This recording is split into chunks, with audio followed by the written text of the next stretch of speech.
বিএনপির প্রধান অঙ্গীকার কর্মসংস্থান সৃষ্টি করা।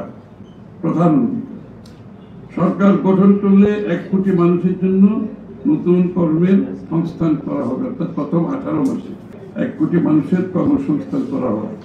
এটার উপর আমরা বিস্তারিত আমরা কিভাবে এই 1 কোটি মানুষের চাকরি হবে 18 মাসে, এটার উপর আমরা বিস্তারিত আপনাদেরকে পরবর্তীতে, এটা আছে আমাদের, কিন্তু এখানে বলতে গেলে অনেক সময়ের প্রয়োজন।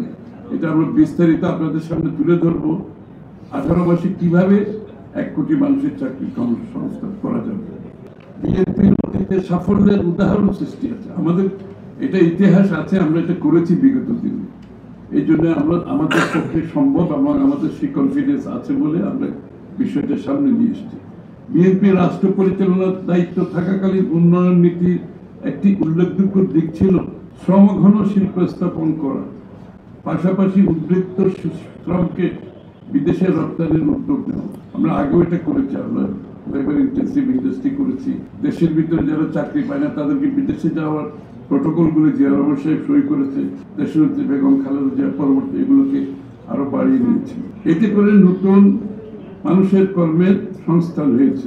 শুধু তাই নয়, জনমানুষ এক শ্রমবাজার থেকে আরেক শ্রমবাজারে প্রবেশও করেছে। যেমন পোশাক শিল্পের বিকাশের কারণে কৃষি নির্ভর গ্রামীণ শ্রমবাজার থেকে মানুষজন পোশাক কারখানায় শহরের দিকে যেতে শুরু করে। সাধারণ মানুষের আয় বৃদ্ধির পাশাপাশি শহুরে নতুন মধ্যবিত্ত শ্রেণীর বিকাশ শুরু হয়। এর সরাসরি প্রভাব আমাদের অর্থনীতি, সমাজ, সংস্কৃতিতে লক্ষ্য করা যায়। সার্বিকভাবে 1978 থেকে 1981 সাল পর্যন্ত মোট দেশজ উৎপাদনের প্রবৃদ্ধি ছিল 2 থেকে 3%।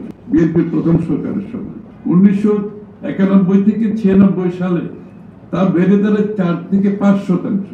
দ্বিতীয় সরকার দেশনেত্রী বেগম খালেদা জিয়ার মৃত্যু 2001 সাল থেকে 2006 সালে 6 থেকে 7% প্রবৃদ্ধি। আমি ট্রেন্ডটা খেয়াল করবেন, বিএনপির প্রত্যেক সরকারের সময় যে প্রবৃদ্ধি কিন্তু 2 থেকে 3% বেড়েছে, এটা হচ্ছে ট্রেন্ড কিন্তু। এবং এই ট্রেন্ডটা কিন্তু বাংলাদেশে আজকে যেখানে আছে এটা বিএনপি সরকারের করা 7% পর্যন্ত গ্রোথ প্রবৃদ্ধি, এটা বিএনপিরই করা। এবং এই এখন 7.06 আমরা লাস্ট রেখে আসছি, আপনারা জানেন।